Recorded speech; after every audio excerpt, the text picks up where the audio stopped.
You, thank you. सच्चे जीवित तो महान सामर्थी परमेश्वर, दिल से आपका धन्यवाद करते हैं। आपने हम सबों के लिए सारी योजना तैयार की है और पवित्र आत्मा को कलीसिया में भेजा, ताकि कलीसिया में पवित्र आत्मा आपके पवित्र वचनों के द्वारा हर एक व्यक्ति की आत्मा से बात करे, उसके हृदय से बात करे और उसकी सोच में आपके वचन के द्वारा परिवर्तन का आरंभ हो। और प्रभु, जैसे जैसे उसकी सोच बदलती जाएगी, उसका संपूर्ण जीवन और उसका संपूर्ण अस्तित्व परिवर्तित होकर नई सृष्टि बनने लगेगा। हम दिल से आपके पवित्र वचनों के लिए, जो पवित्र आत्मा के द्वारा हम प्रतिदिन प्राप्त करते हैं, इसके लिए धन्यवाद करते हैं, क्योंकि ये हमारी आत्मा का भोजन है। आपका पवित्र वचन हमारी आत्मा का भोजन है। जो कार्य भोजन शरीर में जाकर करता है, वही कार्य आपका पवित्र वचन हम मनुष्य की आत्मा में और उसके बुद्धि में जाकर करता है, ताकि हमारा बुद्धि का विकास हो, हमारी सोच में परिवर्तन हो और हम परमेश्वर के वचन के अनुसार दृष्टिकोण प्राप्त करें, ताकि हम हर बात में परमेश्वर की इच्छा और योजना के अनुसार सोचें, निर्णय लें और कदम बढ़ाएं, ताकि हम सबका जीवन परमेश्वर की महिमा से परिपूर्ण हो, जिससे उसका नाम हम सब की जिंदगियों से महिमान्वित होने पाए। धन्यवाद के साथ प्रार्थना को प्रभु यीशु मसीह के पवित्र नाम से मांगते हैं, आमीन। सबको जय मसीह की। हम परमेश्वर का बहुत धन्यवाद करते हैं, जैसा कि हम आप लोगों के साथ लगातार इस विषय को शेयर कर रहे हैं कि परमेश्वर का वचन भोजन के रूप में कैसे है। भोजन हमारे शरीर में जाता है और हमारे शरीर का एक शरीर में हमारे अंगों में लग जाता है और सेहत के रूप में दिखाई देता है। वैसे ही परमेश्वर का वचन हमारी आत्मा का भोजन है और हमारी मस्तिष्क में जाकर वो हमारे मस्तिष्क को परमेश्वर के नजरिए से सोचने, समझने, बोलने और निर्णय लेने के लिए तैयार करता है। और जब हम परमेश्वर की इच्छा और योजना के अनुसार निर्णय लेने लगते हैं, सोचने लगते हैं और परमेश्वर के वचन में ध्यान लगाने लगते हैं, तो हमारा अस्तित्व बदलने लगता है। ये बहुत महत्वपूर्ण है। लेकिन समस्या सिर्फ इतनी है कि जैसे छोटा बच्चा, दूध पीने वाले बच्चे को दूध पिलाया जाता है, लेकिन जब वो बच्चा बड़ा होने लगता है, धीरे धीरे देखिए वो अपने आप खाना शुरू करता है। हालांकि जब वो अपने आप खाना शुरू करता है, तो एक पहला जो उसका चरण होता है, उसमें खाना फैलाता बहुत है, गिराता बहुत है, खाता कम है, यानी खाना वेस्ट होता है। आप जब नए नए परमेश्वर के वचन में जाते हैं और आप उसको अपने आप उस पर मनन करना शुरू करते हैं, उस पर ध्यान लगाना शुरू करते हैं, उसमें सोचते हैं, सुनकर, पढ़कर और सुनकर, तो आपके मन में कुछ होता है जो खाना खाने समय होता है, कि कुछ चीजें आपको समझ में आती, कुछ नहीं आती। लेकिन धीरे धीरे ये प्रैक्टिस आप करते रहते हैं। परिपक्व होने का मतलब इसी कार्य में आप धीरे धीरे परिपक्व होते हैं। फिर एक टाइम ऐसा आता है कि जो कुछ आप सुनते हैं उसे घर में जाके रिवीजन करते हैं, खुद से मनन करते हैं, उस पर अध्ययन करते हैं, मंथन करते हैं, ध्यान लगाते हैं। ये आपका पर्सनल स्टडी है। जो आप यहाँ सीखते हैं उसको घर में जाकर अगर पर्सनल स्टडी नहीं करते, तो आपका इसका मतलब अभी आप दूध पे हैं, कि जो बोल दिया, सुन लिया, समझ में नहीं आया, फिर भी सुन लिया, चले आए। ये एक खतरनाक स्थिति है। ऐसे लोग जहां कहीं जाएंगे, जिस किसी व्यक्ति से मिलेंगे, वो अपनी बातों में लपेट के आपको नुकसान पहुंचाएगा। 100% लिख लीजिए। इसलिए आपको मैच्योर होना है, यानी परिपक्व होना है। अपने परमेश्वर के वचन को सरल बातें हैं, कोई कठिन बात नहीं है, कोई धार्मिक बात नहीं है, ये जीवन की बातें हैं। क्यों नहीं समझ में आ रही? आपको अपने जीवन का आधार बदलना है। जैसे आप शारीरिक जीवन में अपने शारीरिक भोजन के लिए, अपनी शारीरिक आवश्यकताओं के लिए शारीरिक प्रयास करते हैं, परिश्रम करते हैं, और जो आपको मिलता है, पैसा मिलता है बदले में, उससे आप सामान खरीदते हैं। ये एक आपकी आदत पड़ी हुई है। आत्मिक जीवन में आप अपना आत्मिक भोजन प्राप्त नहीं कर सकते। इसलिए जब आप नए नए होते हैं तो कलीसिया में पवित्र आत्मा हमको परमेश्वर के वचनों के द्वारा इन बातों को बताता है कि वचन में परमेश्वर हमसे क्या चाहता है, वचन क्या कहता है, वचन में कहाँ क्या लिखा है। अब इतनी जानकारी होने के बाद अब आपको क्या करना चाहिए? अपने परमेश्वर के वचन को ध्यान से, कहाँ क्या लिखा है बताया जा रहा है तो आप उसको सुनिए। नहीं आप पढ़ सकते हैं, पढ़ने के कोई प्रॉब्लम नहीं, लेकिन जो आप सुन रहे हैं उस सुने हुए पे तो आप मन में मंथन कर सकते हैं कि हमने आज ये सुना है। कितनी देर वो आपके मन में रहता है? अगर मेरे से आप सच पूछिए तो यहाँ से गेट से निकलने के बाद वो खत्म, वॉश आउट। आप देखिए यीशु मसीह ने बीज बोने वाले दृष्टांत में क्या कहा था? मार्ग के किनारे के वे हैं जिन्होंने वचन तो सुना और तुरंत भूल गए। इसका मतलब ये अभी बाहर ही हैं, इन्होंने अभी कुछ नहीं जाना। और कितने साल से सुन रहे हैं?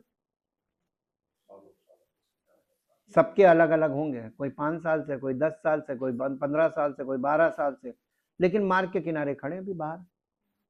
अभी आपकी हृदय रूपी भूमि में वचन अंदर गया ही नहीं मन में, इसीलिए आपके मन में वो चलता ही नहीं। मन में वो शारीरिक बातें चलती हैं, ये नहीं मिल रहा, ऐसा नहीं हो रहा, वो नहीं हो रहा, ये नहीं हो रहा, मेरा ये काम।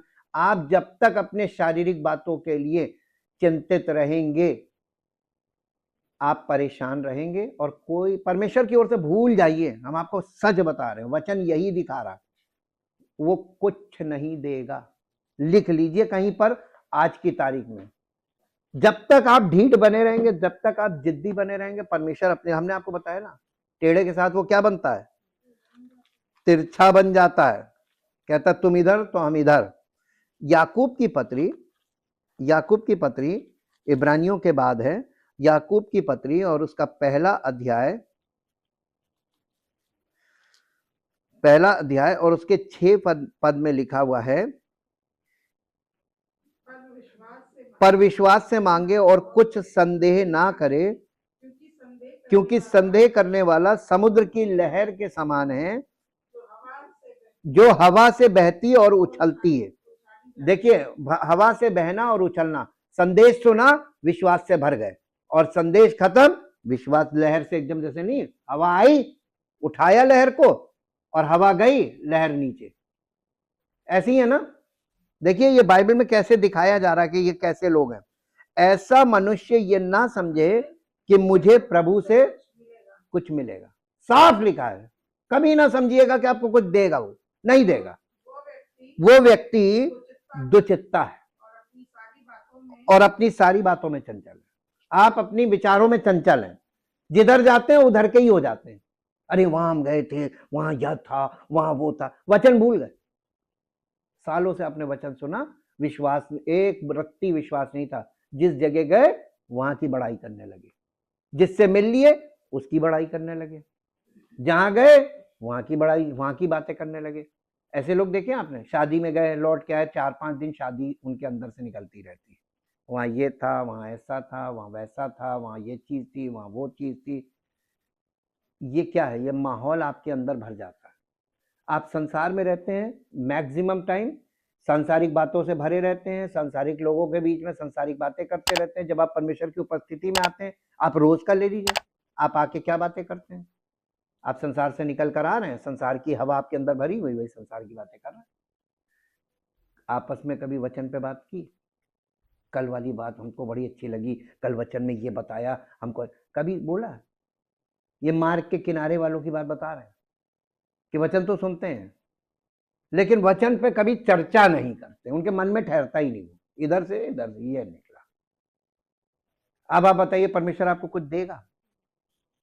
खुद देख लीजिए, ये आपको धोखा है कि दुआ करेंगे तो मिल जाएगा, नहीं मिलेगा। बाइबल में कहीं लिखा ही नहीं। दूध से लेकर ठोस भोजन तक, हम इसी विषय को थोड़ा सा और क्लियर करेंगे, जो कि इब्रानियों 5 अध्याय के 12 पद से 14 पद में है। इस विषय में हमें बहुत कुछ कहना है। 11 पद है, इब्रानियों 5 अध्याय का 11 पद। इस विषय में हमें बहुत कुछ कहना है और इसे समझाना कठिन है, क्योंकि तुम आध्यात्मिक रूप से सुनने में सुस्त और उदासीन हो गए हो। या उदासीन का मतलब समझते हैं? सुनने की इच्छा नहीं, बिना इच्छा के एक रूटीन है, हमारी आदत पड़ी हुई है कि हम इतने बजे हमको आना है और इतने बजे सुन के चले जाना। उदासीन, उदासीन का मतलब होता है न्यूट्रल, वचन से लेना एक दो, लेना दो नहीं, कुछ नहीं, कोई मतलब नहीं है वचन से, सिर्फ बस सुनने की आदत है कि आके सुन लो और चले जाओ। धोखा दे रहे हैं ना अपने आप को। अगर आप ऐसा कर रहे हैं, ये अनादर है। परमेश्वर का अनादर, परमेश्वर के वचन का अनादर परमेश्वर का अनादर है। वचन ही परमेश्वर है। पहला आपके लिए वचन, जो आप परमेश्वर से मिलना चाहते हैं, वचन, वचन ही परमेश्वर है आपके लिए पहले कदम पे। अगर आपने वचन का अनादर किया तो आपने परमेश्वर का अनादर किया। सुनना और मुंह मोड़ के चले जाना परमेश्वर का अनादर है। ये वचन का अनादर है और वचन का अनादर ही परमेश्वर का अनादर है। आध्यात्मिक रूप से सुस्त और उदासीन हो गए हो और सुनने में अनिच्छुक हो गए हो, यानी इच्छा नहीं है सुनने की, बस आदत है सुनने की, इच्छा नहीं है। क्योंकि यद्यपि इस समय तक तुम्हें शिक्षक बन जाना चाहिए था, वास्तव में तुम्हें परमेश्वर के वचन के मूलभूत सिद्धांतों को फिर से सिखाने की आवश्यकता है, क्योंकि तुम्हें इन सत्यों को सीखने का समय मिल चुका है। आपको इतना ढेर बेसिक टीचिंग दी है, डिटेल में दी है, वो कहां गई? यहां से सुनी, यहां से निकाली। आदतन, वास्तव में तुम्हें परमेश्वर के वचन के मूलभूत सिद्धांतों को फिर से सिखाने की आवश्यकता है शुरू से, और तुम ठोस भोजन की नहीं बल्कि दूध की निरंतर आवश्यकता में हो। अब इसका गहन अध्ययन हम लोग करते हैं कि इफिसियों 5 अध्याय का 13 और 14 पद, जो कोई दूध पीकर जीवन यापन करता है वो सिद्धांतों में अनुभवहीन और धार्मिक वचन में अकुशल है, क्योंकि वो आत्मिक शिशु है। परंतु ठोस भोजन उन लोगों के लिए है जो आत्मिक रूप से परिपक्व है, जिनके ज्ञान को अभ्यास जिनको ज्ञान के अभ्यास के द्वारा नैतिक रूप से अच्छे और बुरे में भेद करने का प्रशिक्षण दिया गया है। जरा सोचिए, दूध से लेकर ठोस भोजन तक हम जीवित प्राणियों के 7 गुणों पर चर्चा कर सकते हैं। पहला है सांस लेना, श्वसन। जिंदा आदमी जो होता है वो सांस लेता है।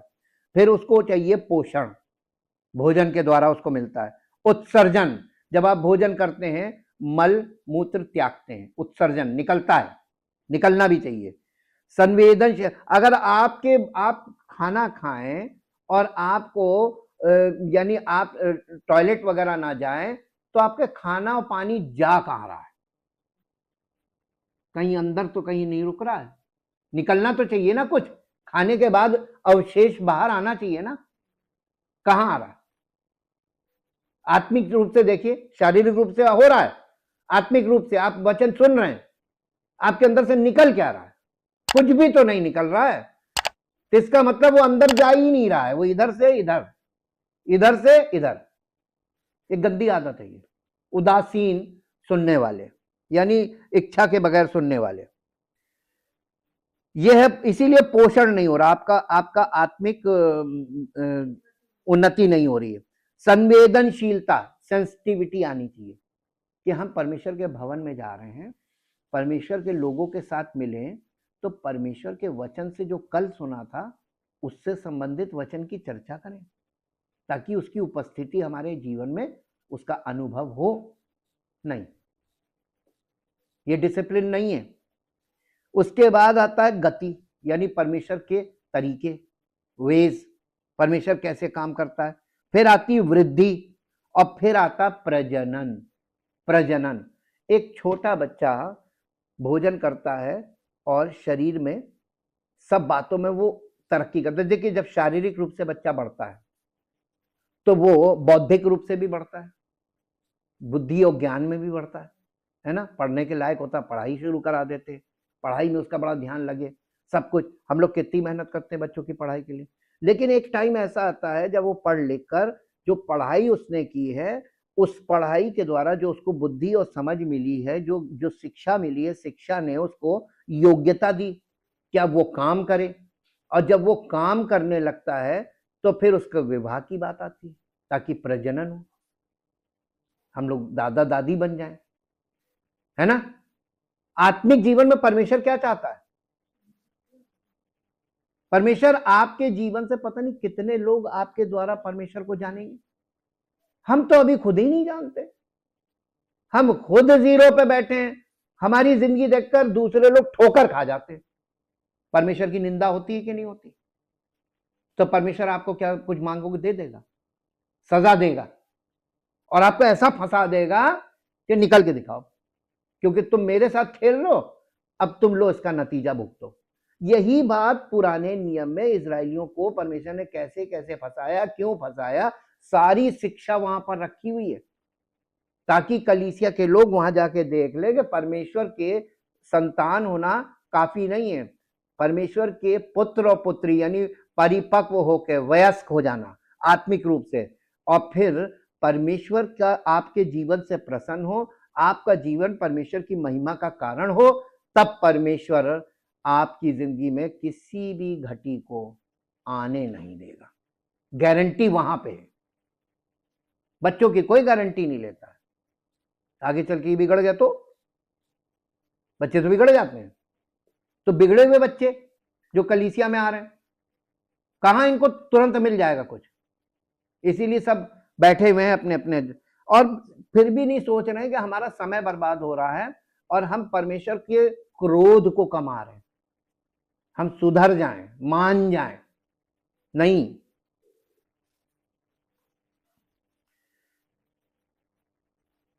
ये पॉइंट्स याद रखिए कि ये किसी चीज की ग्रोथ के ये पॉइंट्स हैं।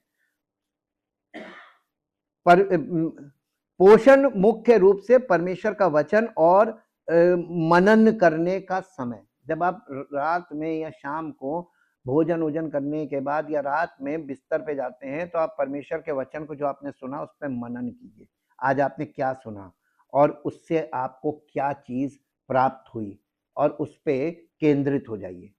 कल इससे आगे बताया जाएगा। हम परमेश्वर के वचन को आदर देंगे और उसको अपने जीवन में, अपने मन में संभाले रखेंगे, यानी स्मरण रखेंगे कि आज हमने क्या सुना, कल क्या सुना, संडे को क्या बोला था, संडे के बाद मंडे को क्या बोला था। तभी तो आपके अंदर सीरीज बनेगी, तब आपको धीरे धीरे ये पता चलेगा परमेश्वर ऐसे काम करता है, परमेश्वर ये चाहता हमारे जीवन से। और आपका समर्पण जितना होता जाएगा, परमेश्वर की अनुग्रह भी उतना आपके जीवन में होता जाएगा। इस प्रकार हमारा ये मनन और वचन का सुनना और मनन करना इस प्रकार होना चाहिए कि हमको नियमित या दैनिक रूप से अनियमित ना हो सके, यानी हम डेली इस चीज में रेगुलर हो। ये नहीं कि जब मन आया तब आ गए, जब मन नहीं किया तब नहीं आया, या कहीं और चले गए, फिर कल क्या हुआ था कुछ पता नहीं, रिवीजन करना नहीं, फिर 1 दिन 2 दिन 3 दिन का गैप किया फिर आ गए। तो आप बताइए कहां से आपको क्या समझ में आया? सब चीजें एक के बाद। भाई आपने कक्षा 1 की पढ़ाई ढंग से की नहीं, पास किया नहीं, आप कक्षा 2 में पहुंच गए छलांग मार के, कक्षा 2 में आपकी क्या समझ में आएगा? और फिर वैसे ही छलांग मार के 3 में पहुंच गए। तो आपके पास पढ़ाई का एक रिजल्ट जरूर होगा, पास या फेल का, लेकिन आपके पास जानकारी कुछ नहीं होगी, प्रॉपर कुछ नहीं आपको मालूम होगा। या इसको एक और रूप से देखिए, आप एग्जाम में या टेस्ट में अधूरी पढ़ाई करके जाइए। आप जिस दिन स्कूल नहीं जाते हैं तो हमेशा आपको पता करना चाहिए कि कल मैम ने क्या क्या कराया था, उसको पहले आप कंप्लीट कर लो होमवर्क। फिर उसके बाद आप जाओगे तब आपको पता चलेगा कल ये बताया था आज ये बता रहे, तब आपका स्तर ब स्तर होगा। यही आत्मिक जीवन में भी ऐसे ही है। यहां तो क्या मालूम है, जितने दिन गायब गोला मारा उसके बाद फिर आ गए, वहीं से शुरू कर रहे, बीच का कहां गया? यही अधूरी चीज है, और ये अधूरापन कहीं पूरा नहीं करेगा कोई, आपको खुद करना है। अब आप बड़े हो जाइए, समझदार बनिए। आज हम पोषण के विषय पर थोड़ा और गहराई से चर्चा करेंगे। सबसे पहले ईश्वर हमसे विकास की अपेक्षा रखते हैं। परमेश्वर ये चाहता है, जैसे हम लोग चाहते हैं हमारा बच्चा बढ़े। पता चला कि दूध पी रहा है तो 12 साल का हो गया, अभी भी वो दूध बोतल लेके दूध पीता है, खाना खाता ही नहीं। और आजकल के माता पिता भी क्या, ठीक है खाने दो, कुछ तो खा रहा है। वाह, सबसे पहले हम कहते हैं बच्चे को बाद में डॉक्टर के पास ले जाओ, पहले माता पिता को ले जाओ। सही बात है, उनके मानसिक इलाज कराओ। उन्हें यही नहीं मालूम कि बच्चे का शरीर गलत दिशा में डेवलप हो रहा है, वो कुपोषित हो जाएगा, आने वाली समय में महामारी आएंगी, वो नहीं टिक पाएगा, वो बेसलेस रहेगा। इसलिए समय समय पे बच्चों का मेडिकल चेकअप होना चाहिए, लेकिन माता पिता को जब वो इस चीज में होशियार होंगे तभी ये काम करेंगे, वरना वो जैसा तैसा चल रहा है चलने दो। क्योंकि हमारे हिंदुस्तान में और वही खास तौर से उत्तर प्रदेश में बिल्कुल यानी अवेयरनेस नहीं है, कॉन्शियसनेस ही नहीं, इसकी जानकारी नहीं लोगों को, सही जानकारी है और ना मालूम करना चाहते हैं। अरे ठीक है, हम जैसे हैं ले दे के चलने वाले हैं। उसी प्रकार ईश्वर भी हमसे अपेक्षा रखते हैं कि हमारे आत्मिक विकास हो। जैसे जैसे बच्चा बड़ा होता है, माता पिता की उससे अपेक्षाएं होती हैं। 6 महीने की उम्र तक अधिकांश बच्चे बिना करवट लिए बैठने की कोशिश करने लगते हैं। 9 महीने की उम्र तक कई बच्चे केवल दूध से अर्ध ठोस भोजन पर यानी सेमी सॉलिड भोजन पर का आहार पर आ जाते हैं और रेंगना सीखने लगते हैं। 12 महीने की उम्र तक अधिकांश बच्चे चलने लगते हैं या चलना शुरू कर देते हैं। 18 महीने की उम्र तक अधिकांश बच्चे अस्पष्ट आवाजें निकालने लगते हैं या हमारी बातें समझने की कोशिश करने लगते हैं। ये हमारे शिशु विकास के पड़ाव है। यदि हमारा बच्चा इन पड़ावों में थोड़ा पीछे रह जाता है तो हमको चिंतित होना चाहिए। कभी कभी हम डॉक्टर से भी सलाह लेते हैं। ठीक उसी प्रकार ईश्वर हमसे भी हमारे आत्मिक विकास की अपेक्षा रखते हैं। कि आप इतने समय से सुन रहे, इतने समय से आ रहे, आपको क्या समझ में आया? यहां टेस्ट नहीं होता है। यहां टेस्ट मालूम क्या है? परमेश्वर की उपस्थिति में आने वालों का टेस्ट, आपके जीवन में आने वाली समस्याएं, ये आपकी परीक्षाएं, वहां फेल हो जाते हैं और परमेश्वर दिखा देता, सबको दिखाता है, ये देखो फेल हो गया। क्यों फेल हुआ? क्योंकि इसने हमारे वचन को ध्यान नहीं दिया। आप ये बताइए, छोटा बच्चा जब समझदार होने लगता है, उसकी समझदारी देखिए कैसे आती है, वो माता पिता की बातों को सुन के समझने की कोशिश करने लगता है और रिस्पॉन्ड करने लगता है। और आप वचन इतना सुन रहे हैं परमेश्वर का और आज तक रिस्पॉन्ड नहीं किया। अब आप देखिए उस छोटे बच्चे से शारीरिक जीवन में, उससे सीखिए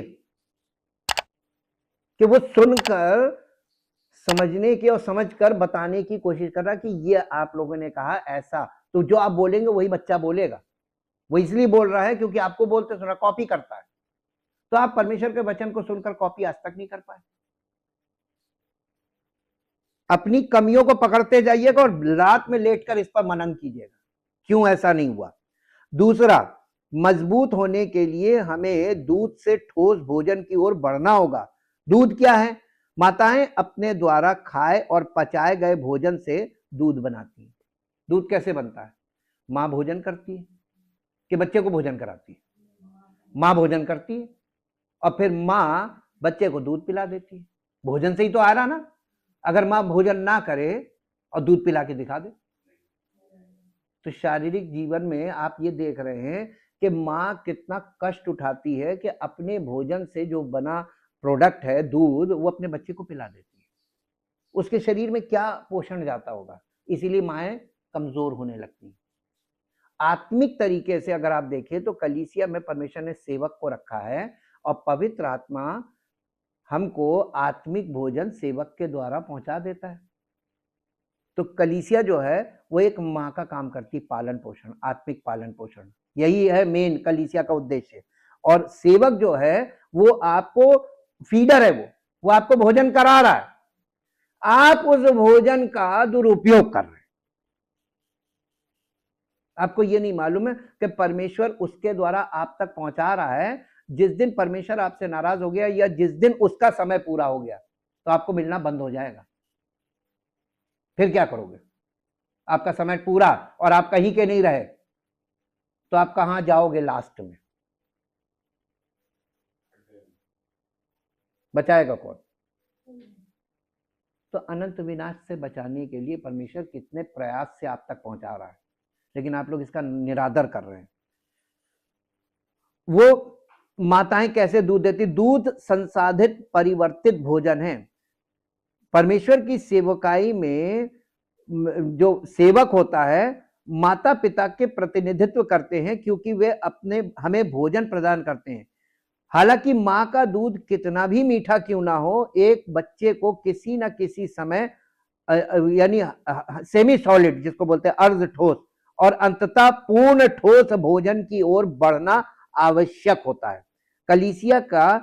कलीसिया में परमेश्वर का वचन सुनना, दैनिक वचन का अध्ययन करना, ये सभी संसाधित भोजन हैं। ये दूध पीने के समान है। तो आप बाइबल स्टडी में आ रहे हैं, ये भी दूध पीने के समान है। आपको खुद से वचनों को अंडरस्टैंड करना और शेयर करना सीखना पड़ेगा। इसको भोजन आपको प्राप्त करना पड़ेगा, क्योंकि समय पूरा होने के बाद परमेश्वर सीन चेंज कर देता है।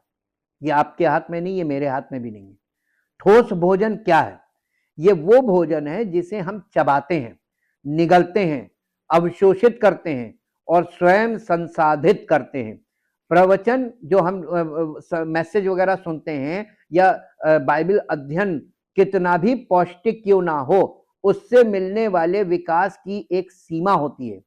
क्या आप कल्पना कर सकते हैं कि एक 5 साल का बच्चा बिना किसी ठोस भोजन के केवल दूध पी के एक्टिव रह सकता है? कमजोर रहेगा, लिजिर पिजिर, उसकी बुद्धि का मेन विकास नहीं होगा, तो वो पढ़ाई में आगे जाके बहुत गड़बड़ हो जाएगा। हम दूध से ठोस अवस्था में कैसे पहुंचते हैं? प्रेरित पौलुस हमें इसका रहस्य बताते हैं। जो कोई दूध पीकर जीवन यापन करता है, वो सिद्धांतों में अनुभवहीन और धार्मिक वचन में अकुशल है, क्योंकि वो आत्मिक शिशु है। ये इब्रानियों की पत्री 5 अध्याय का 13 पद मैंने आपको पढ़ा है।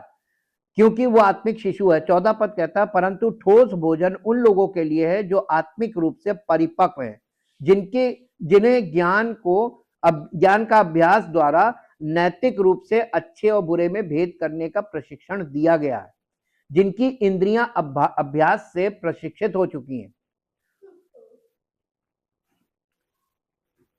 प्रकृति हमें बहुत कुछ सिखाती है। शुरुआत में हमारे बच्चे हमसे खाना खाने में संतुष्ट रहते हैं, लेकिन कुछ समय बाद वे खुद खाना चाहते हैं।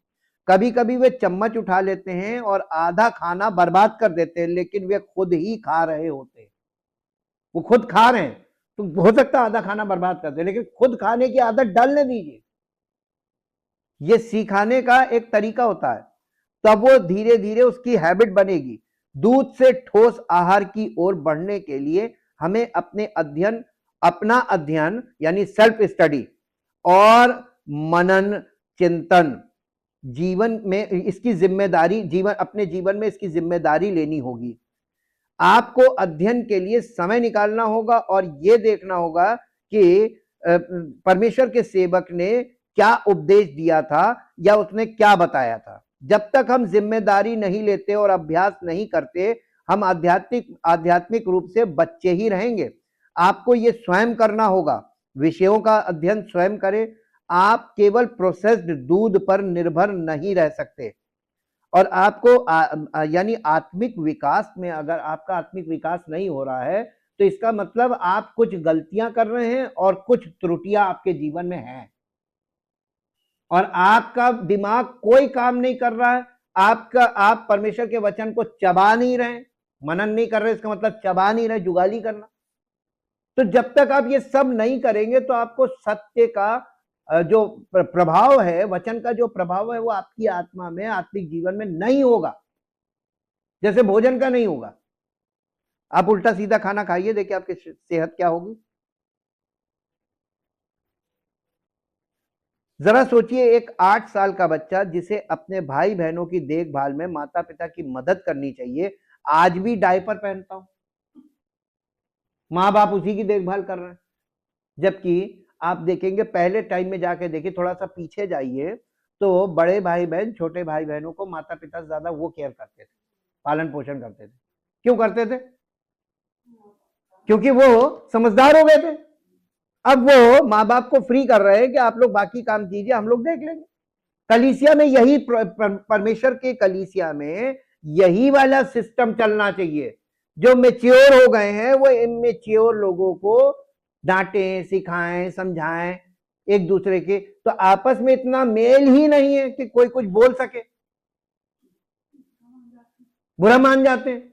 हम किस युग में बैठे हैं, बड़ा मुश्किल है आजकल। तो पुराने जमाने में बड़ी बहन ने बड़े भाई ने मार दिया, कोई बुरी बात नहीं थी भाई। हाँ, आज मार के देखिए, तो ये गलत चीज आ गई ना। ये विद्रोही बच्चे हैं, विद्रोही जनरेशन है, तो ये स्पिरिचुअली भी वही कर रही है। तो आपको स्पिरिचुअली वही शुरू करना पड़ेगा जो पहले फिजिकली चल रहा था। लेकिन दूसरों की देखभाल करने के बजाय ईश्वर हमें ही संवारने की कोशिश कर रहा है। अब ईश्वर हमसे, परमेश्वर ये चाह रहा है कि ये मैच्योर हो जाए तो ये कई 10 लोगों को ये संभाल देगा। हम क्या कर रहे हैं, अरे प्रभु हम ही गिरे पड़े हैं, अभी हम ही को तो आप संभालते रहिए। तो कहेगा ठीक है, थोड़े समय तक देखूंगा, फिर उठा फेंक दूंगा, जा तुम नहीं चल सही होने वाले। भाई एक पे समय कितना बर्बाद किया जाएगा। नहीं अभी समझ में आया, मैं एक और आपको बताता हूं। आप किसी डॉक्टर के पास जाइए, प्रैक्टिकल बात कर रहे हैं।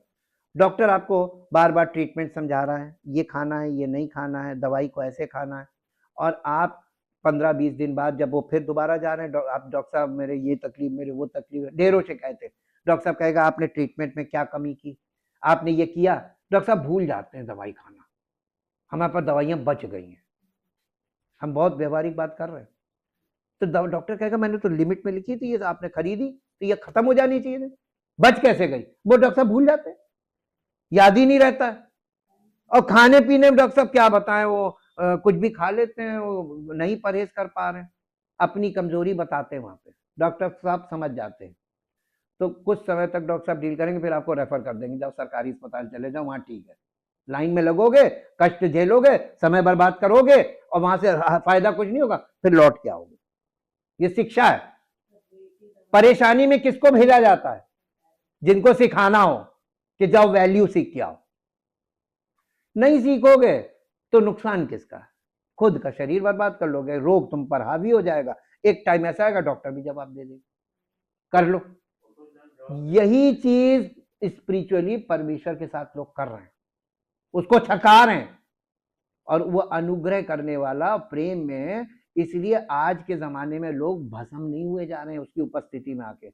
ये अनुग्रह है कि वो आपको अपना बेटा और बेटी बनाना मांगता है। जब नहीं बनोगे तो तुम कहीं के रहोगे नहीं, वापस संसार में बड़ी सड़ाहट में जाओगे, ना यहाँ के रहोगे ना वहां के रहोगे, कहीं के नहीं रहोगे। ये ध्यान रखिए, इसलिए सोचिए।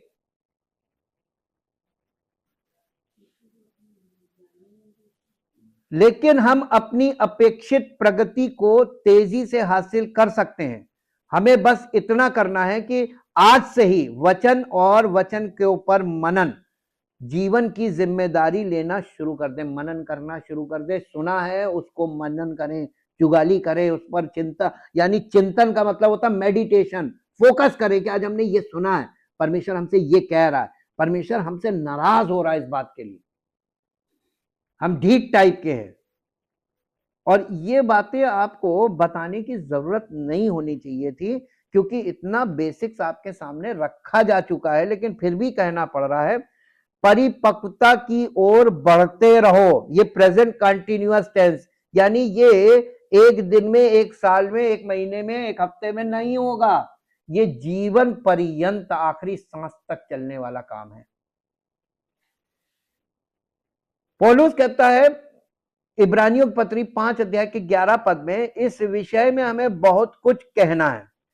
ये हमें पिछले पैराग्राफ से जोड़ता है, जो 5 अध्याय का 10 पद या उससे पहले पद से आ रहा है, 5 अध्याय के, वहां से ये जोड़ता है। पिछले पैराग्राफ में इब्रानियों के लेखक ने दिखाया कि यीशु अपने दुखों के द्वारा सिद्ध महायाजक कैसे साबित हुए। मेरे साथ थोड़ा सा निकाल के देखिए कि यहाँ पे वो कहां से उठा रहा है, बैक से ला रहा है, ये कंटिन्यूएशन है। और हम आपको बार बार बता रहे, पूरी बाइबल कंटिन्यूएशन में है, एक पद इधर से उठाया, एक पद उधर से उठाया, ये ऐसे नहीं है। बाइबल में आपको अध्ययन करने का मतलब आपको शुरुआत से 5 अध्याय नहीं 4 अध्याय का 14 पद पढ़िए। 4 का 14 5 से ऊपर ही है। बड़ा महायाजक, इसलिए जब हमारा ऐसा बड़ा महायाजक है जो स्वर्गों से होकर गया है, अर्थात परमेश्वर का पुत्र यीशु, तो आओ हम अपने अंगीकार को दृढ़ता से थामे रहे। अंगीकार क्या है? यीशु मेरा जीवन है, यीशु मेरी जीवन की रोटी है, यीशु मेरी धार्मिकता है, यीशु मेरा यानी मेरा उद्धार है, उद्धार करता है। ये सारे अंगीकार यीशु के विषय में, इनको आपको दृढ़ता से थामे रहना है, क्योंकि हमारा ऐसा महायाजक नहीं जो हमारी निर्बलताओं में हमारे साथ दुखी ना हो सके, वरन वो सब बातों में हमारे समान परखा गया तो भी निष्पाप निकला। इसलिए आओ हम अनुग्रह के सिंहासन के निकट हियाव बांधकर चलें, हम पर दया हो और वो अनुग्रह पाएं जब जरूरत हो तब वो हमारी सहायता करे। अनुग्रह का मतलब होता है जब हमको जरूरत पड़े तब परमेश्वर हमारी मदद करे। यह है अनुग्रह। प्रार्थना आई इसमें? नहीं आई ना? रिश्ता काम करेगा, प्रार्थना नहीं काम करेगी। अब 5 अध्याय शुरू हो रहा है, तो यहां पर लिखा है कि पुराने नियम का बता रहे कि हर एक महायाजक मनुष्यों में से लिया जाता है और मनुष्यों ही के लिए उन बातों के विषय में जो परमेश्वर से संबंध रखती हैं ठहराया जाता है कि भेंट और पाप बलि चढ़ाया करे। वो अज्ञानों और भूले भटकों के साथ नरमी से व्यवहार कर सकता है, इसलिए कि वो आप भी निर्बलता से घिरा है। इसीलिए उसे चाहिए कि जैसे लोगों के लिए वैसे ही अपने लिए भी पाप बलि चढ़ाया करे। ये आदर का पद कोई अपने आप से नहीं लेता जब तक कि हारून के समान परमेश्वर की ओर से ठहराया ना जाए। वैसे ही मसीह ने भी महायाजक बनने की बड़ाई अपने आप से नहीं ली, पर उसको उसी ने दी जिसने उससे कहा था, तू मेरा पुत्र है, आज मैं ही ने तुझे उत्पन्न किया है। इसी प्रकार वो दूसरी जगह भी कहता है, तो मिलिकिसिदक की रीति पर सदा के लिए महायाजक है। यीशु ने अपनी देह में रहने के दिनों में ऊंचे शब्द से पुकार पुकार कर और आंसू बहा बहा कर उससे जो उसे मृत्यु से बचा सकता था प्रार्थनाएं और विनती की, और भक्ति के कारण उसकी सुनी गई। अब 8वां पद पढ़िए। पुत्र होने पर भी उसने, किसने? परमेश्वर के इकलौते पुत्र जो हमारा उद्धार करता है, पुत्र होने पर भी, परमेश्वर का सच्चा पुत्र होने पर भी उसने दुख उठा उठाकर, कैसे आज्ञा माननी सीखी? परमेश्वर ने उसकी भी सब बातें नहीं सुनी, कैसे सुन लेगा? लेकिन उसके अंदर एक खास चीज थी जो हमारे अंदर नहीं, आज्ञा मानना। दुख उठाओ ताकि हुक्म मानो। हुक्म मानना सीखना है तो दुख उठा के। हम लोग ऑप्शन ढूंढते हैं, दुख ना उठाना पड़े, कोई ऑप्शन मिल जाए, कोई रास्ता मिल जाए, हम यहां से निकल ले, हमें हुक्म ना मानना। क्यों अनुग्रह नहीं हो रहा? जब तक नहीं मानोगे तब तक वो एक से निकलो दूसरे में फंसा देगा, छोटे से निकलो बड़े में फंसा देगा। करके देख लीजिए आप, बहुत लंबा जीवन है, भी फंसाता चला जाएगा, निकल नहीं पाओगे। ये शरीर है ना, जो शारीरिक माइंड, ये परमेश्वर के वचन का और परमेश्वर की योजना का विरोध करता है, और ये यानी बलवा करता है, विद्रोह, ये आज्ञा नहीं मानने देता। यीशु मसीह ने अपने शरीर को कुर्बान किया, आत्मा में जयवंत हुआ, शरीर में नहीं। तो शरीर पर वो जयवंत हुआ था पाप और मृत्यु के द्वारा। उद्धार, और देखिए लिखा उसने आज्ञा मानने, और देखिए सिद्ध बन, आज्ञा दुख उठा उठाकर आज्ञा माननी सीखी और सिद्ध बनकर अपने सब आज्ञा मानने वालों के लिए सदा काल के उद्धार का कारण हो गया, और उसे परमेश्वर की ओर से मिलिकिसिदक की रीति पर महायाजक का पद मिला। कब मिला? सिद्ध होने पर। पहले हुक्म माना, दुख उठा उठा के हुक्म माना। कितने लोग हुक्म नहीं मानना मांग रहे, वो सिद्ध नहीं हो सकते। यहां पे ये आ रहा है कि 5 अध्याय में जब वो आगे जा रहा है तो वो इसीलिए लिखा है कि 5 अध्याय के 11 पद में उसने लिखा ना कि बहुत सी बातें हैं जिन्हें समझाना कठिन है क्योंकि तुम ऊंचा सुनने लगे हो, यानी तुम्हारे अंदर सुनने की इच्छा ही नहीं है। जब देखिए ऊंचा सुनने, यहाँ पे जो लिखा है कि क्योंकि तुम इस विषय में हमें बहुत सी बातें कहनी है जिनका समझाना अभी कठिन है क्योंकि तुम ऊंचा सुन। अब आपको देखिए हम बता रहे ऊंचा सुनने लगे हो क्या। जब आप से कोई आया मिलने, आप अच्छा खासा सुन रहे थे और बताइए क्या हाल चाल है, ये वो। जैसे ही उसने कहा कि ब्रदर मुझे आपकी इस चीज की जरूरत है, आप ऊंचा सुनने लगे। हाँ, सुनाई नहीं दे रहा? हाँ, मेरी मदद कर। हाँ, समझ में नहीं आ रहा आप क्या कह रहे। ऊंचा सुनने लगे मतलब मालूम है, सुनना नहीं चाह रहे। ये आप क्या बात कर रहे हैं, ये हम नहीं सुनेंगे। जब कोई व्यक्ति से उसके मतलब की बात नहीं करते हैं ना तो वो ऊंचा सुनने लगता है। छोटे बच्चों को देखिएगा, उनसे आप कहते रहिए आप चॉकलेट दिलाएं, बहुत तेज सुन लेंगे। धीमे से बोलिए, तेज फटाक से, आपने भी कहा था। लेकिन जैसे ही बोलिए होमवर्क करो, इधर से उधर इधर से उधर, बेटा होमवर्क कर लो, ऊंचा सुन रहा है। अनसुना करना, ऊंचा सुनने लगे को मतलब अनसुना कर रहे हो, सुनकर अनसुना कर रहे हो। समझ में आ गया? तुम अनसुना कर रहे हो, इसीलिए तुम्हारी समझ में भी नहीं आएगा और कभी सिद्ध नहीं होगा और अनुग्रह होगा ही। करके देख लीजिए, आपका नुकसान ना हो। हम तो चाह रहे हैं कि दुख उठाकर, तुम कष्ट तो वैसे भी सह रहे हो, प्रभु के नाम से अगर कष्टों पर जयवंत होगे, हुक्म मानोगे तो तुम्हारे कष्टों पर जयवंत होने की सामर्थ्य तो देगा। कम से कम पार भी वही लगा देगा, अनुग्रह करके पार लगा देगा।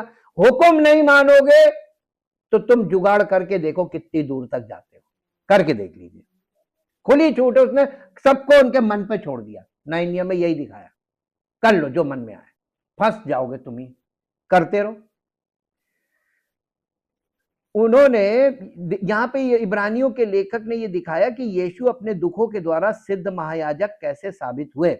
पुत्र होते हुए भी उन्होंने अपने दुखों द्वारा आज्ञा पालन सीखा। इब्रानियों का लेखक इस बात को हमारे दिलों में बैठाना चाहता है क्योंकि हमें परमेश्वर के पुत्र होने का दर्जा दिया गया है, लेकिन परमेश्वर की संतान होते हुए भी हमें अपने दुखों के द्वारा अपने पिता की आज्ञा पालन सीखनी चाहिए। इब्रानियों की पुस्तक में ये एक महत्वपूर्ण संदेश है, लेकिन लेखक ने एक महत्वपूर्ण घोषणा के साथ अपनी बात समाप्त की। इब्रानियों 5 अध्याय का 9 और 10 पद को फिर से हम देखेंगे। और सिद्ध होकर वो उन सभी के लिए अनंत उद्धार का स्रोत बन गया जो उसकी आज्ञा मानते हैं, और परमेश्वर ने उसे मेलिकिसेदक के क्रम के में महायाजक नियुक्त किया। मेलिकिसेदक के अनुसार मालूम क्या है, वो जो महायाजक है वही राजा है और जो राजा है वही महायाजक है। तो यीशु मसीह डबल रोल में आ गया, अब वही राजा है वही महायाजक है। और आपको मालूम है महायाजक आपको परमेश्वर की उपस्थिति में अनंत जीवन में पहुंचा सकता है, और राजा आपको प्रेजेंट से लेके प्रेजेंट में आपकी सारी आवश्यकताओं को पूरा कर सकता है और आपकी सारी दुर्बलताओं पर आपको जयवंत कर सकता है, और वो आपको सारे पापों से क्षमा भी कर सकता है। तो राजा का रोल भी है और महायाजक का रोल भी है। आपने अगर उसके साथ अनादर किया तो ये सारी चीजें आपसे खत्म, कुछ नहीं मिलेगा। क्या चाहिए? इसीलिए उद्धार बहुत बड़ा वरदान है परमेश्वर का। अब ये लेखक के पद 11 में कही गई बात से जुड़ता है। इस विषय में हमें बहुत कुछ कहना है। यीशु को परमेश्वर द्वारा महायाजक नियुक्त किए जाने के बारे में बहुत कुछ कहा जा सकता है। यह हारून के याजकीय क्रम में नहीं बल्कि मिल्किसिदक के क्रम में, यीशु के मिल्किसिदक के याजकीय क्रम से संबंधित होने के बारे में एक व्यापक संदेश है जिस पर विचार किया जा सकता है। यह घोषणा हमें यह सोचने पर मजबूर करती है कि वो अभी इसी विषय पर बात करने वाले हैं, लेकिन लेखक कहते हैं कि इन मसीहों को समझाना कठिन होगा क्योंकि तुम सुनने में सुस्त हो गए हो। एक्चुअली वो इस विषय पर बताना मांग रहा था, परिपक्व होंगे तभी तो उनके मतलब का ये विषय होगा, मेलिकिसिदक के आधार पर यीशु मसीह कौन है। लेकिन उन लोग अभी वो एकदम बेबी लेवल में, तो कह रहे हैं इनको क्या बताएं, ये तो अभी बेबी में दूध पीने वाले बच्चे हैं, इनको ही मेरी बातें जो है ये सब्जेक्ट ये क्लियर होगा ही नहीं, ये यहां पर वो बोल रहा है। अब सुनने में मंद बुद्धि, देखिए सुनने में मंद बुद्धि वर्ड का इस्तेमाल किया गया है। मेरे साथ एक पद निकालिए जो आपको मिलेगा, ये आज से नहीं, ये प्राचीन काल से ये डिसऑर्डर आ रहा है, हम इसको डिसऑर्डर बोलते हैं। प्रेरितों के काम की पुस्तक और उसका 28 अध्याय 26 पद पढ़िए।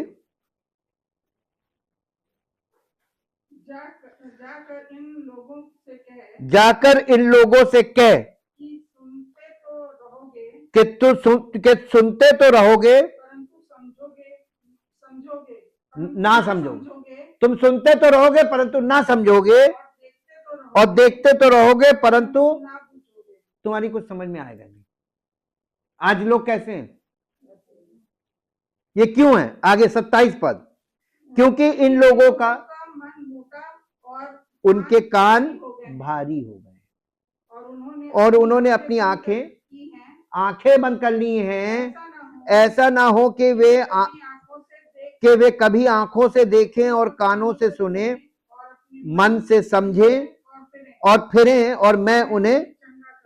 अतः तुम जानो कि परमेश्वर के इस उद्धार की कथा अन्य जातियों के पास भेजी गई और वे सुनेंगे। तो ये यहूदियों की भी यही दशा थी, यहां से यहूदियों से अब अन्य जातियों की ओर बढ़ गया सुसमाचार, तो आज अन्य जातियों की भी तो उससे भी बुरी दशा, उसमें से कुछ तो सुनते थे, यहां तो कुछ भी नहीं सुनते, मन मोटा हो गया, मतलब मंद बुद्धि हो गए, सुनकर ना समझ जाए। अब दुनिया की सारी गणित समझ जाते हैं, लेन देन के बारे में लोग टेढ़ी टेढ़ी बातें करते वो समझ जाते हैं, और सिंपल बात नहीं समझते।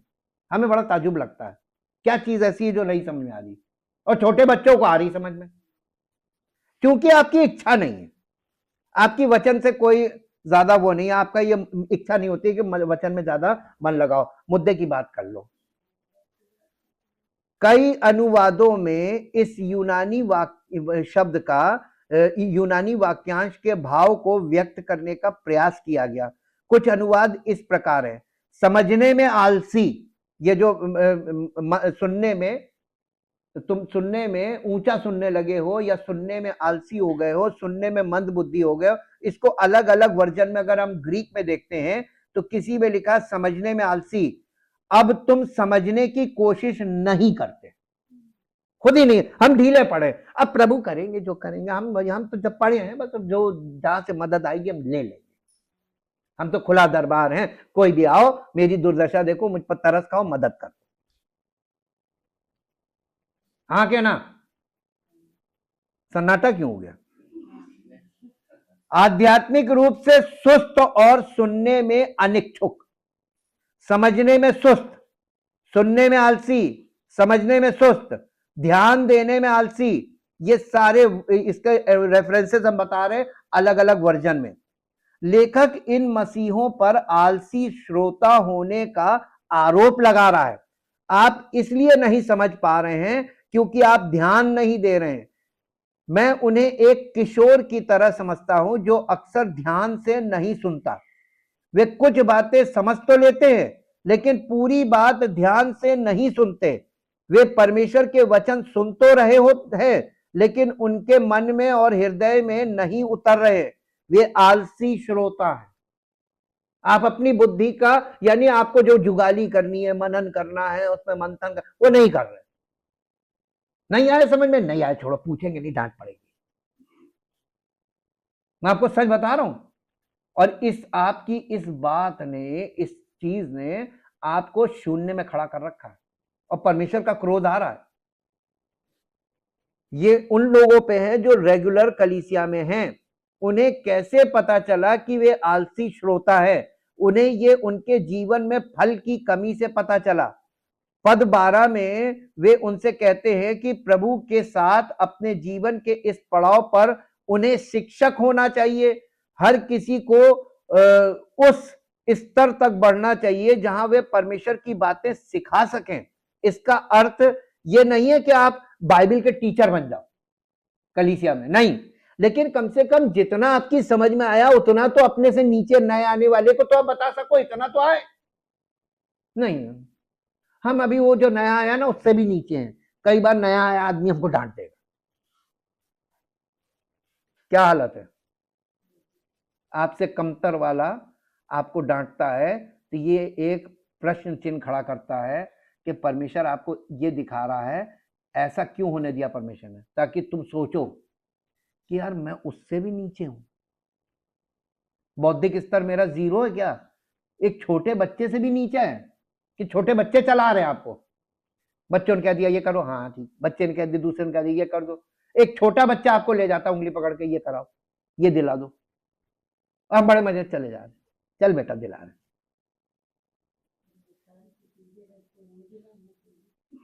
तो बड़ा कौन है? बच्चे को समझाना किसको चाहिए? नहीं, तो बड़ा तो अगर इस तरीके का बड़ा हो जो जिसको बच्चा हैंडल कर ले, तो उसको तो जो पाए वो हैंडल करेगा। उसकी उसकी दुर्दशा क्या होगी? आईना। आपका पारिवारिक जीवन, आपकी गृहस्थी, ये सब चीजें तो किनारे लग जाएंगी आपके खुद के निर्णय से। आप गलत निर्णय लेंगे, हमेशा गलत। यहां पे परमेश्वर का वचन हम लोगों को ये आईना दिखाता है कि हमको कैसा नहीं होना चाहिए, बल्कि उन्हें अब तक उस स्तर पर होना चाहिए जहां उनमें इतनी आध्यात्मिक परिपक्वता हो कि वे दूसरों को सिखा सकें। उसकी आध्यात्मिक स्थिति दयनीय है, क्योंकि दूसरों को सिखाने में सक्षम होने के बजाय उन्हें अभी भी परमेश्वर की शिक्षाओं के मूलभूत सिद्धांतों को सीखने की आवश्यकता है। उन्हें दूध की आवश्यकता है, जबकि उन्हें ठोस भोजन की आवश्यकता होनी चाहिए। एक बच्चे के बारे में सोचे, बच्चे को ठोस भोजन खाने में ज्यादा समय नहीं लगता। वास्तव में अगर बच्चा अभी भी दूध मांग रहा है, जबकि उसे परिपक्व होकर ठोस भोजन की दुनिया में कदम रखना चाहिए, तो कुछ तो गड़बड़ है, कुछ तो गड़बड़ है ना। ये मूल बातों पर वापस आज आ गए हैं और आगे नहीं बढ़ पा रहे। क्यों मसीहत आगे नहीं बढ़ पा रही है? सब घूम घूम के वापस बेसिक्स पे क्यों आ रहे हैं? वही पश्चाताप, वही अंगीकार। क्योंकि अगर एक बार में सही सुसमाचार ग्रहण किया होता और सही यीशु के बारे में जाना होता, सही सुसमाचार के द्वारा सही यीशु मिलता और सही पवित्र आत्मा मिलता बॉर्न अगेन होने पे, और आप एक बार बॉर्न अगेन हो जाते, तो फिर ये गड़बड़ी ना होती।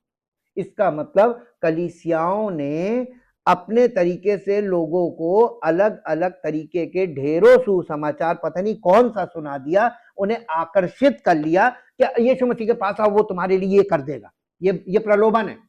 अगर आपको किसी ने प्रलोभन दिया और आप कलीसिया में आए, तो आप अटके रहेंगे।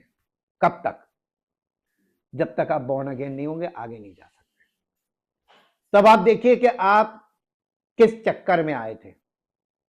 आपने कौन सा सुसमाचार सुना, कौन सा सुसमाचार ग्रहण किया, वहीं से आपको शुरुआत होती है। पौलुस ने यही तो कहा था, तुम्हें कौन सा सुसमाचार दिया गया और कौन सा आत्मा तुमने पाया और कौन से यीशु के बारे में तुम जानते हो। प्रलोभन देकर यीशु मसीह ने कभी किसी को नहीं बुलाया।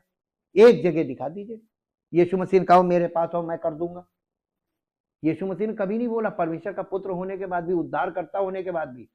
लेकिन आज देखिए पास्टर लोग कैसे बोलते हैं, आप आइए ये हो जाएगा। तो जो दावा कर रहा है वो झूठा सुसमाचार है, जो प्रलोभन दे रहा है वो भी झूठा सुसमाचार है। आप किस चक्कर में आए? आपकी टेस्टिंग हो रही पूरी लंबे समय तक। जब तक तुम शुरुआत नहीं करोगे, परमेश्वर सुधि नहीं लेगा। यही यहां पर पौलुस दिखा रहा है। देखिए कहां प्रेरितों काम 2 अध्याय में कलीसिया का आरंभ हुआ।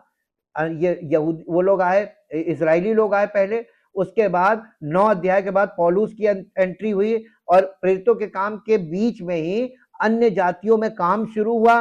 और फिर रोमियो, कुरंथियों, गलातियों, इफिसियों, फिलिपियों, कुलसियों, ये सब अन्य जातियों की कलीसियाएं हैं। इनमें पौलुस शिक्षा में क्या कह रहा है, ये सब के सब आ तो गए थे मसीह में, कलीसिया में, लेकिन उद्धार में नहीं आगे बढ़ रहे थे।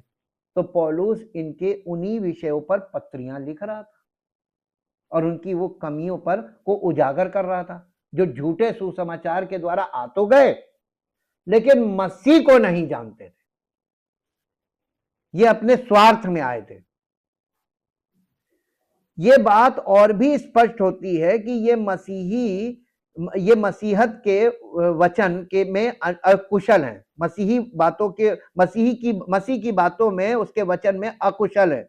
5 अध्याय के 13 पद में उन्हें बताया गया है कि दूध पीने वाले बच्चे को तो धर्म के वचन की पहचान नहीं होती, उन्हें परमेश्वर के वचन का अनुभव और कौशल नहीं है, जिससे पता चलता है कि वे अभी भी आत्मिक शिशु है। इसलिए परमेश्वर के वचन के शिक्षक ना होने के कारण उनमें कोई प्रत्यक्ष फल दिखाई नहीं देता, और वे परमेश्वर के वचन में अनुभव और कौशल ना होने के कारण भी उनमें कोई प्रत्यक्ष फल दिखाई नहीं देता। अब मैं चाहता हूं कि हम इस पर एक क्षण के लिए विचार करें। इब्रानियों के लेखक कहते हैं कि इन मसीहों का शिक्षक ना होना और परमेश्वर के वचन का कुशलता पूर्वक उपयोग करने में उनकी असमर्थता का उनके लिए एक ही अर्थ था कि वे आलसी श्रोता है। आलसी श्रवण आत्मिक अपरिपक्वता की ओर ले जाता है।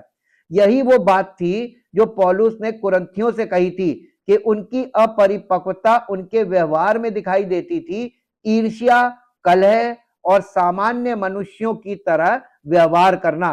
पहला कुरिन्थियों 3 अध्याय उसका 2 और 3 पद पढ़िए। पहला कुरिन्थियों 3 अध्याय उसका 2 और 3 पद। यहां इस प्रकार से लिखा है, हे भाइयों, मैं तुमसे इस रीति से बातें कर सका जैसे ना कर सका जैसे आत्मिक लोगों से, परंतु जैसे शारीरिक लोगों से और उनसे जो मसीह में बालक है। मैंने तुम्हें दूध पिलाया, अन्न ना खिलाया, क्योंकि तुम उसको अन्न को नहीं खा सकते थे, ठोस भोजन तुम नहीं खा सकते थे, वरन अब तक भी नहीं खा सकते हो। कारण बताएं क्या लिखा है, आगे पढ़िए। कारण लिखा क्यों नहीं खा सकते हो, क्योंकि तुम अब तक शारीरिक हो। अब ये कैसे कह रहा है शारीरिक,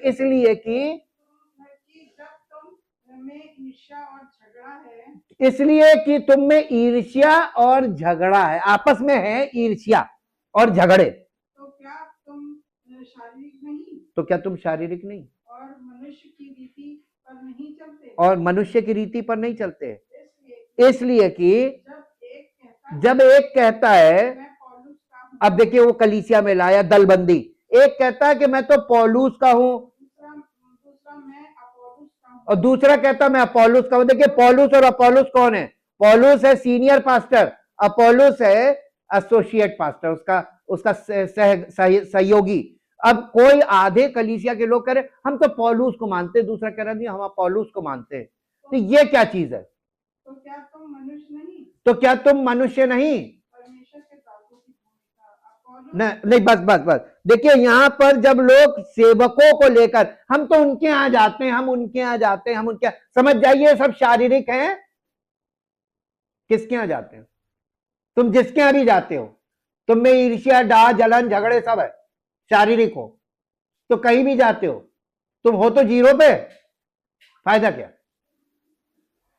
अब मालूम है इमेच्योर लोग इन बातों में बड़ा इंटरेस्ट लेते हैं, उन्होंने ऐसा कहा, उन्होंने ऐसा कहा। आपको इंटरेस्ट क्या है, जो जिस स्तर का होगा अपने स्तर की बोली बोलेगा। तो आपको ऐसों से कट लेना चाहिए कि इसकी बोली नहीं सही, इसका स्तर जीरो है, मैं इसके चक्कर में नहीं पड़ता, मैं इससे संबंध ही नहीं रखूंगा। परमेश्वर आपको वचन के द्वारा ये कह रहा है कि तुम इन सब बातों में पड़ो ही मत। पद 14 इब्रानियों 5 अध्याय के पद 14 में लेखक आत्मिक परिपक्वता का वर्णन करता है। उनके विवेक की शक्ति निरंतर अभ्यास से इतनी विकसित हो चुकी है कि वे भले और बुरे में अंतर कर सकें।